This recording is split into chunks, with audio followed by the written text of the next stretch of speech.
Hello, I'm Anthony. Welcome to this tutorial video on the Arturia Emulator 2V synthesizer. It's a sister video to one I made recently, which was more of an introduction video. In this one, I'm going to go into a little bit more detail on some of the more advanced subjects. If you find anything in this video useful and you'd like to help support me in making more content like this, check out the Patreon and YouTube channel member links below. Awesome way to do that. Let's have a bit more of a look at the sample browser. We touched on it very briefly in the last episode. Have a bit closer look. Concentrate on the first voice of this preset called A Quiet Moment. This is one of your factory presets. We have this Terme Wave C3. This label that I'm hovering over with my mouse is the name of the sample.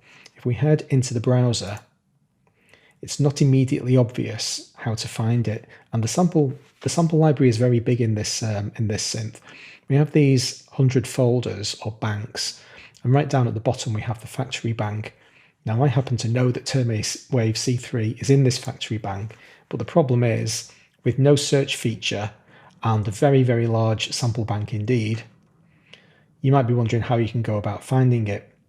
Well, as I was scrolling past there, you saw a couple of white lines kind of pass by us very quickly. That's actually the sample.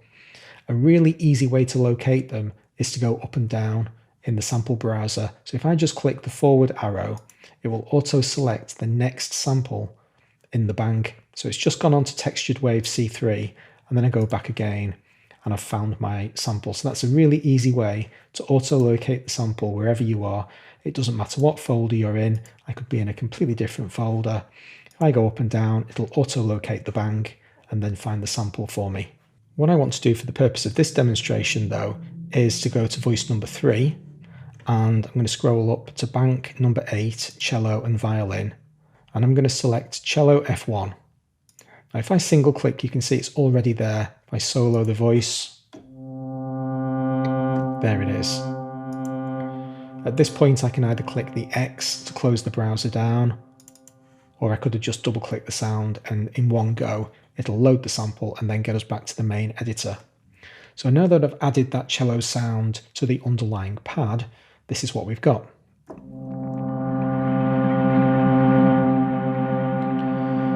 Now that I've loaded that sound in, I'll introduce the next concept I want to talk about today, which is offset assign. We have this concept of voice linking. Any change I make in the interface, you can see all of these link symbols everywhere. Every voice will be edited simultaneously.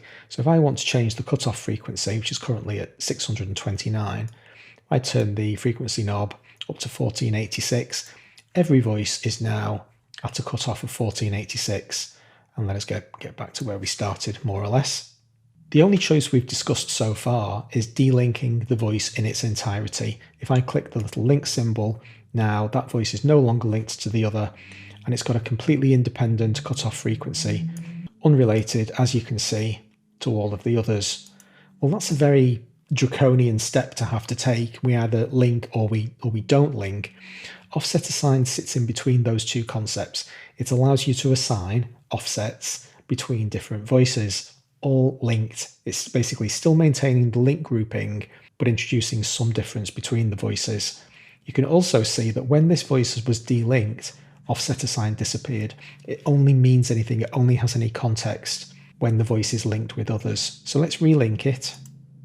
As you can see, now that I've relinked it, the cutoff has snapped back to the group frequency. There's only one cutoff frequency for this group. It's 612.67, and that's the end of the chat.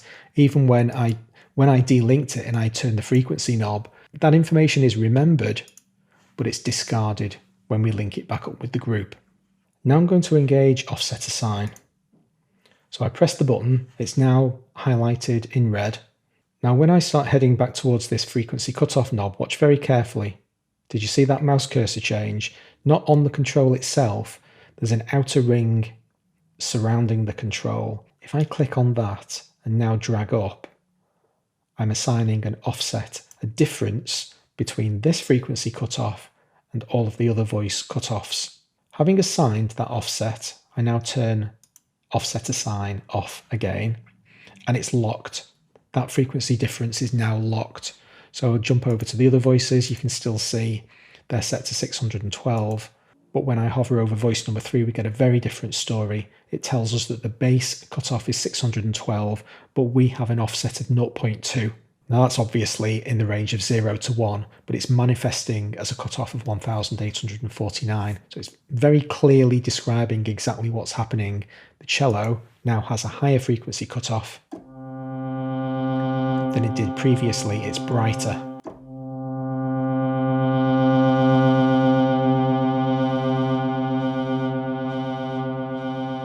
Okay. Now, as you can tell, frequency cutoff for this particular sound isn't that exciting. Let's do something a little bit more interesting. I'm going to assign a difference, an offset assign to the LFO as well. So we're still soloed, we're only listening to the cello at the moment. Let's re-engage offset assign. And this time,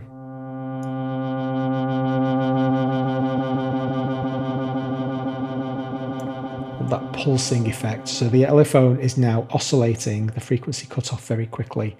It's a really nice sound. Come out of solo mode. If we have a look at the other voices, they're still exactly as they were. Frequency cutoff, I moved the controls slightly, didn't I? Set it back to 600 and whatever it was. No LFO at all. So muting the cello. There's our original sound, exactly as was. But the cello has this otherworldly strobing effect going on. Listen to them both together. I've just got caught out by the white on white. The cello's muted at the moment. There it is. Now that we're done with assigning our offsets, well, for the moment at least, disengage offset assign. That sends the interface back into normal mode. And so when we hover over the controls, we don't get that offset ring. So the offset assign is all about getting you access to that offset ring. You don't want to inadvertently turn that. If you kind of fairly casually go over to a control and change it, you don't want to inadvertently pick up the offset ring. So make sure you turn it off when you're done with it. Okay, that's a nice effect. One more change I'm quickly going to make though. Back into offset assign. I'm going to make the attack for the cello as big as I can. So it's going to take longer for that kind of pulsing effect to come in.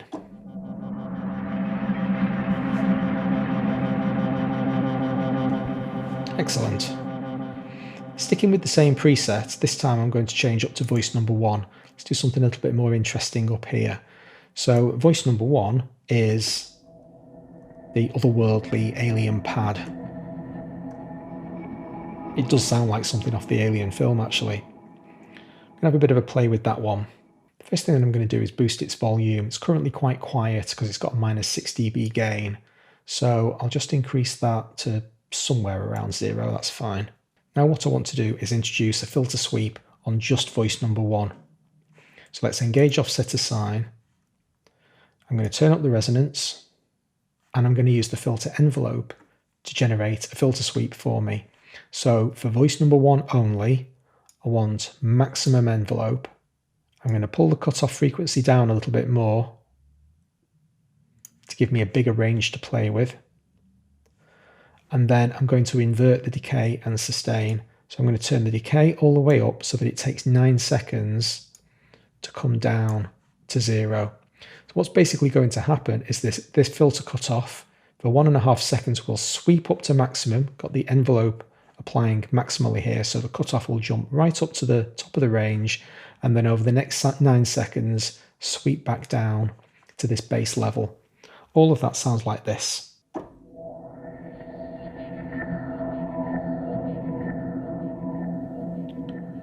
Okay, I'm happy with that. Let's turn off offset assign, bring in the other voices, and let's listen to all of that together.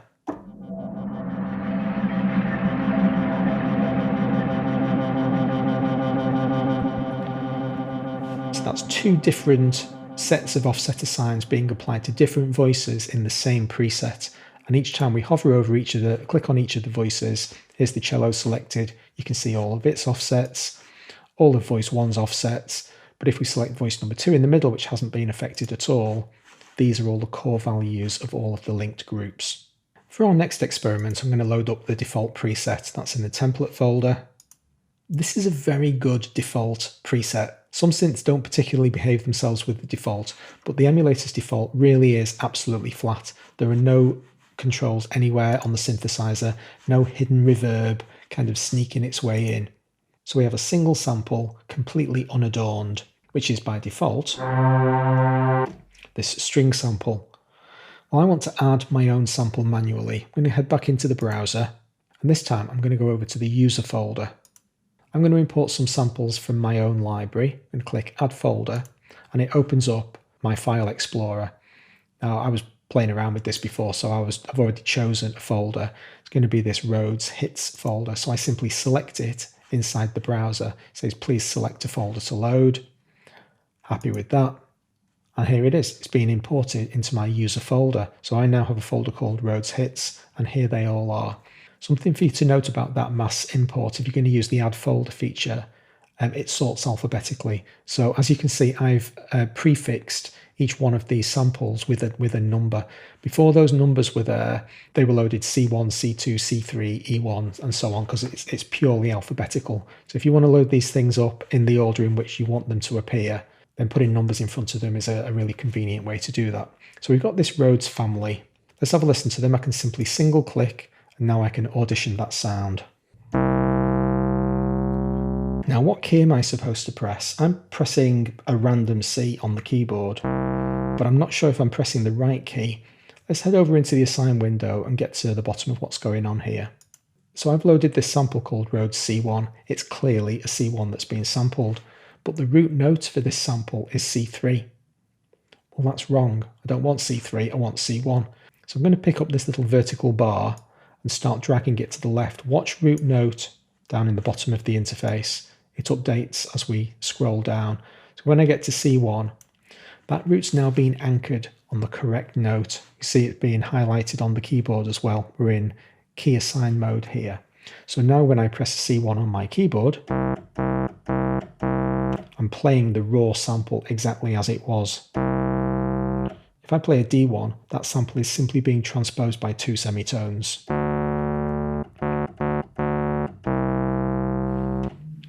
You can also see that the keyboard's laid out in a very linear fashion, so you don't get a traditional kind of keyboard view. All of the keys are assigned an equal width, so just bear in mind it can throw you off a little bit when you first having to deal with these kind of linear arranged keyboards. Back over to the edit page. Now I'm going to single click on voice number 2 and single click E1, which is the second sample I want to load. So it's incredibly easy to assign samples to voices. I'm not having to come out of this browser and back in again. I'm doing everything with single mouse clicks. Over to the assign window, here's voice number 2, pick up my vertical bar, drag that down to E1. That's what my E1 sample sounds like. Now here's the thing, when I press that note, both of those samples played. Have a look in the output. We're going to need to do something about that, but not just yet. Let's assign one more sample. I'll do G1 as well. And set the correct root note as well. Now as things stand, all 3 of those samples are going to play for every key on the keyboard. This grey bar represents the range over which those samples will be played. So when I press E1, all 3 samples sound. It sounds pretty good actually, but that's not what I want. I want to hear the correct samples over the correct range. So I'm going to pick up the right hand side of this key zone and drag it down to, I've got 2 choices basically, either C#1 or D1. Doesn't really matter which one. For the purpose of today, we'll say that's fine. I'm going to move this 3rd one out of the way. So this poor old sample's only getting to play for 3 notes. We have a D#1, E, and F. Now then, when I was playing around with this sample library preparing for this video, I realised that the difference between these samples is quite stark. The lowest of the samples, the C1 sample, is much more aggressive. So if I actually layered all of these sounds together, it wouldn't make a particularly realistic or convincing Rhodes. You can hear me going through those 3 different samples. There's the G sample, and there's the E sample, and there's the C sample. So what can we do to manage the transition of those samples a little bit? Well, we have crossfading functionality in this assign window. What I'm going to do is extend the keyboard zones a few notes in each direction. For the purpose of demonstration, this will be fine. And then in order to set crossfades, I need to select each voice individually. So I'll select voice number 1, you get a white horizontal bar appear at the top of it. And now if I pick up that bar and start dragging to the left, I'm setting a crossfade. Go down to voice number 2, might as well set both of those at the same time. And then in voice number 3. So now I have a transition, a period of notes over which those two sounds transition into each other. So on that D sharp 1, the sounds are roughly equivalent. It sounds much less jarring than those two quite distinct samples being sat right next to each other and jumping immediately from one to another. Now there's theoretically another way that you can do velocity fades as well. It's by entering velocity assign mode. To be absolutely honest with you, I think this screen is pretty pointless. Not one single preset in the entire factory library uses this thing, but I'll very quickly show you what it does. So for each voice, you can assign a fixed velocity range over which the voice will activate. So this G1 sample will now only sound between velocities 41 and 71. So if I solo it and press a very light key, you get no sound at all. I have to hit it somewhere in the middle. And how hard I hit the key is being represented by those vertical bars.